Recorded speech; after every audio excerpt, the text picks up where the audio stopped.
There's a lot of talk, especially coming with regard to breast implants, and we're seeing a lot of women remove them. Yes. So what you're alluding to, and I actually put this in my book literally the night before the final manuscript was due. It's been kind of a topic that a lot of plastic surgeons shy away from, and it's breast implant illness. There's a couple of things going on right now, but that's one of the big reasons why a lot of women are taking their implants out. And I want to sort of shed light to your listeners on what we're talking about. Yes. Is it a diagnosis that we have medically now in journals? No, it's not a diagnosis.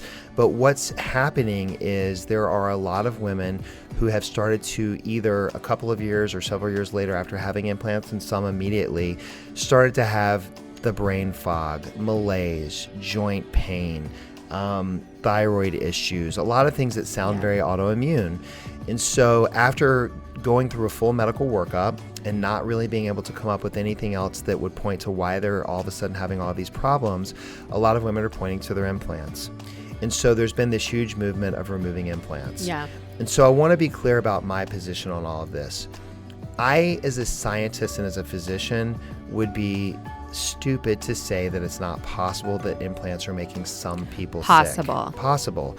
I do truly believe that there could be a subset of patients, maybe they're autoimmune sensitive, that are having problems with their implants. And maybe it's creating this chronic inflammatory thing where they are having these problems.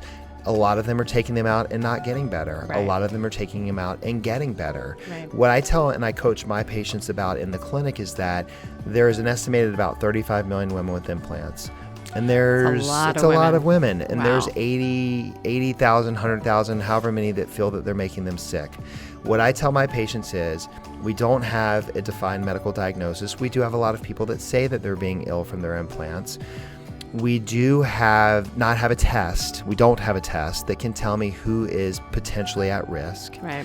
And so for that reason, I tell them there's 35 million people who are living with them just fine. Yes. There are a group of people who are not doing well and think it's from their implants. The odds are in your favor. All I can do is full disclosure tell you this is sort of what's going on. If we had something that I could say, I am making people sick. My wife has implants. I would never do something to my wife that's going to knowingly make her sick. I think a lot of people that are showing the images on Instagram and they're doing it, maybe they are feeling better, like you said, and so they feel like they have a platform to share, like, hey, this has helped me feel better. But I think they're projecting it in a way where they're almost saying to everybody, like, if you got them, you should do this too, as opposed to letting everybody make up their own decision. Right. And why would you tell someone who's doing great, go have a risky operation, right? Surgery has risk, no matter how minimal or how big the surgery is. That's right. Surgery has risk. So now you're trying to talk someone into who's doing just fine and feels fine. Go put yourself at risk and have a surgery and have them removed. And I just, like, I don't see that. That doesn't sit well with me. Yeah, I'm with you. I'm seeing it a lot on social media. And again, like, God bless, everybody can do as they choose. But I agree with you that I don't think there's enough concrete facts for the finger pointing, right? And I will say, we're working on it, okay? Yeah. So another thing for the listeners to understand is that, look, the American Society of Plastic Surgery and the American Aesthetic Society, we're not saying this isn't happening or it couldn't be happening.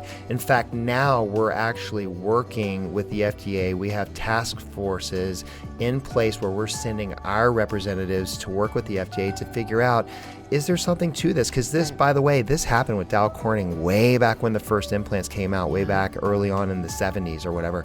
They went out of business because all these women were saying that they were getting autoimmune diseases. They never proved it. We tried to, but I think it's coming full circle. So I do believe it is something. There's steps being taken. Yeah, there's steps being taken. Yeah. Like, we're not ignoring it. We're working. Look, most of us are really good people and we want good outcomes. We want the best for you. So we're trying to figure it out. I think we're trying to figure out if there's something really there.